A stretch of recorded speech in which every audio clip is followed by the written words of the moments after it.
Hello there and welcome to my channel. First of all, I just want to thank all of you guys that have been following my progress so far. This means a huge deal to me, especially considering the fact that I mainly do this as a hobby. So this is not my real job. I am just a biohacker.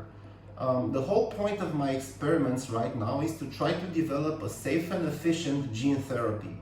As you can imagine, this is no easy task, especially considering the fact that multiple companies with billions and billions of dollars at their disposal are basically trying to achieve the same thing as we speak. If you want to know more details on the project, I would highly suggest you follow my playlist, in which I try to post regular updates on my progress and on the state of the project as it is right now. For today, I figured that I would show you guys how to perform a PCR reaction. This will be especially useful for you that are just getting into molecular biology and maybe for students. The goal right now for me is to try to amplify a portion of DNA which codes for a green fluorescent protein from a plasmid that I previously used in my experiments, which would be basically version 1, and try to transfer that gene into version 2, a plasmid or a gene therapeutic vector that hopefully will be much more efficient and much more safe than the previous iteration. It doesn't matter if you amplify a piece of DNA from a human genome, from a bacteria, or from a virus. Basically, all of the steps, all of the basic steps for the PCR are the same. Mainly, I will show you today how to set up your PCR reactions with all of the products that you would need, basically a polymerase, primers, water, and so on. The next step would be to set up your PCR cycle to achieve that amplification from whatever template you choose. And of course, the third step would be to confirm that your amplification really did occur and that it yielded the fragments that you wanted to obtain from that PCR.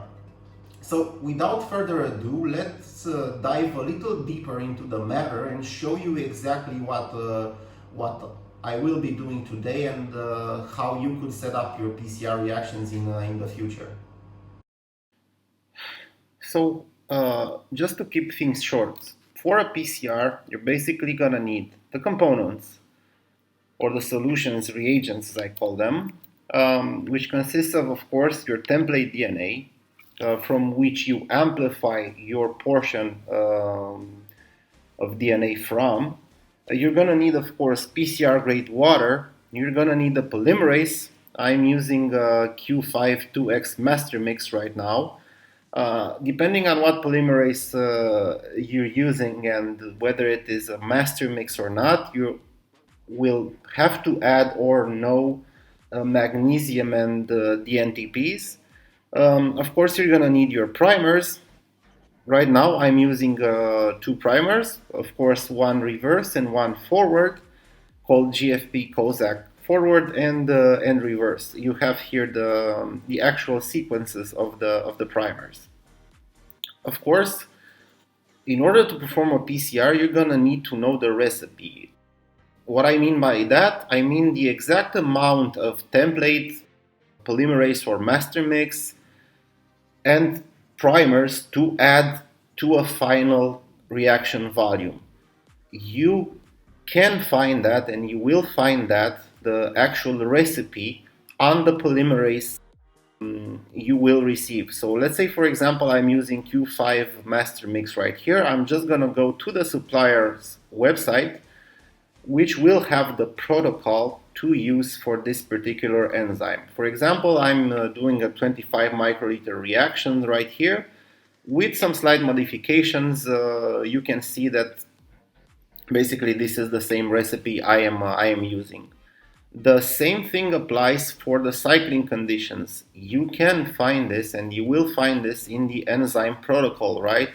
This is the cycling conditions I'm using right now. Just remember that for at least for the annealing and extension step, you will have to use your own time and the annealing temperature. For example, the TM of my primers are 51 and 52 degrees Celsius respectively, so I will anneal according to the supplier's recommendations at 54 degrees Celsius, because for this particular polymerase you need to anneal the primers at a temperature of 3 degrees greater than the lowest TM primer. So basically we'll have to anneal at 54 degrees Celsius. Of course, this will depend, and these steps will need to be optimized depending on the template you're using, etc., etc.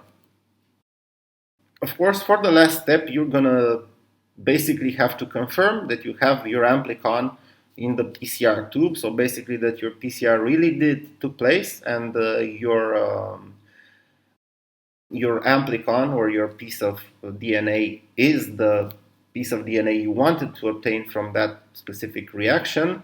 And I will do a gel electrophoresis after the PCR for this. If you don't know how to perform a gel electrophoresis, I do have a video on that, on how to make your gel, how to at what voltages you need to migrate, and so on. You will find all of the information in the video on my channel. So let me just simulate this reaction for you in Snapgene, and then let's get to the pipetting part. So let me just show you a simulation of the reaction that I'm going to do today. So the program is called Snapgene. If you don't know about it and you want to find out more, like how to use it and where to get it, you can check out my video. I have a full video on that. For now, I am using as a template the plasmid NNGFP23. These are my primers right here. One is GFP Kozak reverse, and one is GFP Kozak forward. And what I will try to obtain from this PCR reaction is this fragment right here, right? So let's simulate the PCR. So using these two primers, GFP Kozak forward and GFP Kozak reverse, after the PCR I will get a fragment, okay, which is this one, right? So this is my amplified fragment. Let's call it GFP for version 2. Another cool thing I can do in Snapgene is, of course, do a gel electrophoresis simulation, which I'll do right now. So considering that this is your fragment, I can go to Tools and just simulate an agarose gel.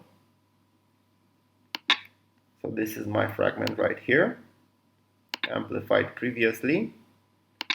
Let me just get rid of these other things right here. So this is my fragment, which should be 787 base pairs long, and using a 1% agarose gel, this fragment should migrate next to the ladder on the left, exactly below the 0.8 band. So this is the 800 base pairs band. Right, so this is what I should see at the end of my experiment. Then I can go on with doing different things. Okay, so this was the simulation of on Snapgene of what I will do today. Let's get to the pipetting part right now and show you how to set up your reaction. All right. So for my PCR, I'm going to need water,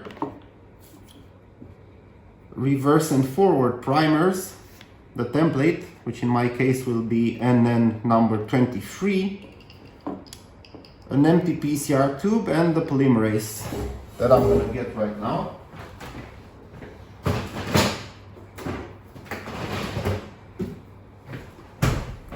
Of course, you're always gonna store your polymerase in the freezer. So this will be the Q5 master mix that I'm using. I'm using this because I need an enzyme with the highest fidelity possible, right? So according to the recipe, I'm gonna need 12.5 microliters of Q5. I'm gonna set up my pipette for 6 microliters. And I'm gonna pipette twice.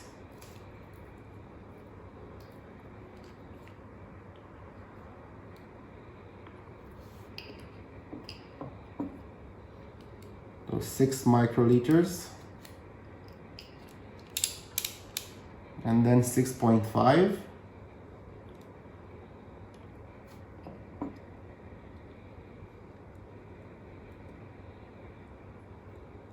Which of course comes to a total of 12.5. Let me just put this into the freezer really fast.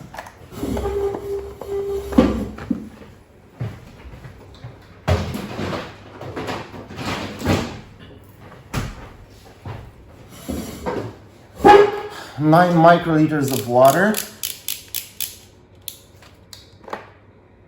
Of course, this is PCR water, right?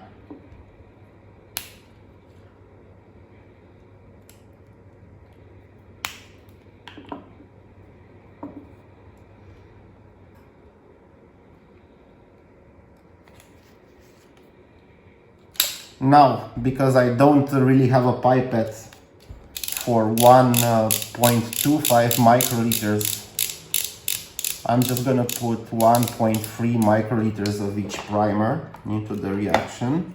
So this will be for primer, reverse primer.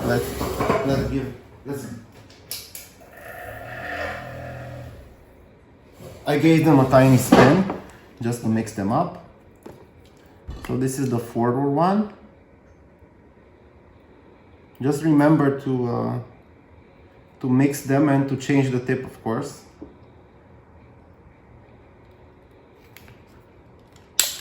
This is the forward one. This is the reverse one.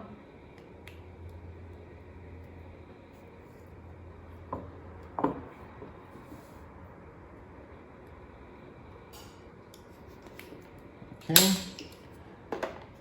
And I'm gonna need 1 microliter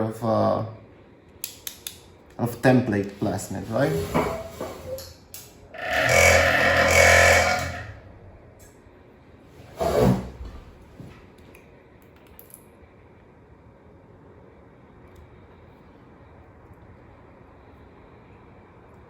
Let's hope this is the right plasmid. It's just the one that I found in the freezer. Seriously, I don't know what happened to my other 22 plasmids. Basically, we're gonna mix this really fast.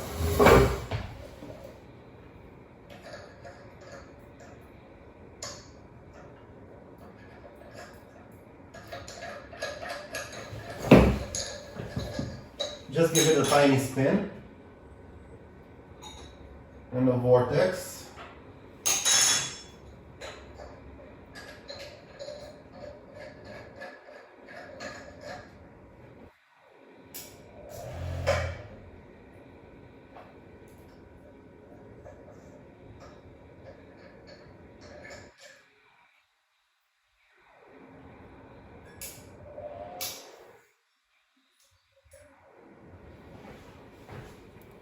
And then we're gonna place this into a PCR machine.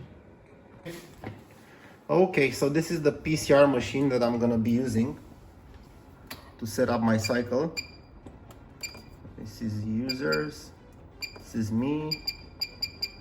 Okay, this is a Q5 program, so we can modify this one.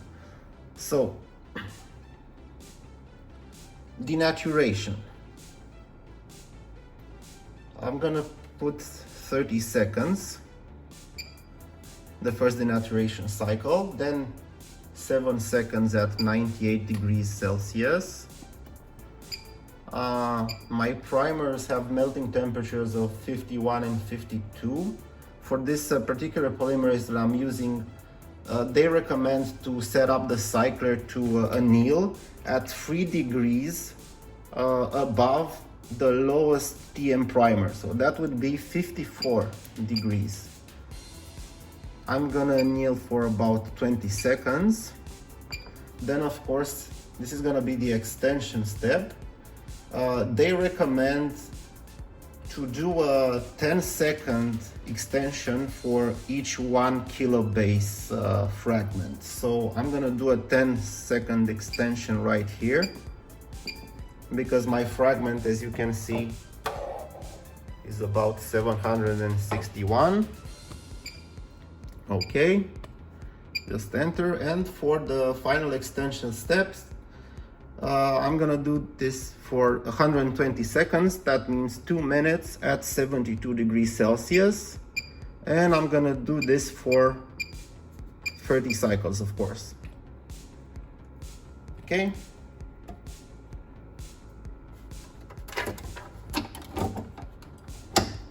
I just put the tube in, start, and you can see that this okay, so the cycle just started. We have 1 hour to set up our gel electrophoresis right now.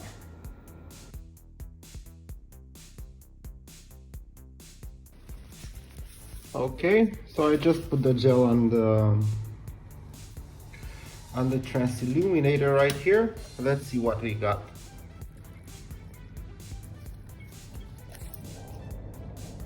Okay, as you can see, the results are awesome. Let me just take a picture here and let's finish with this experiment right here.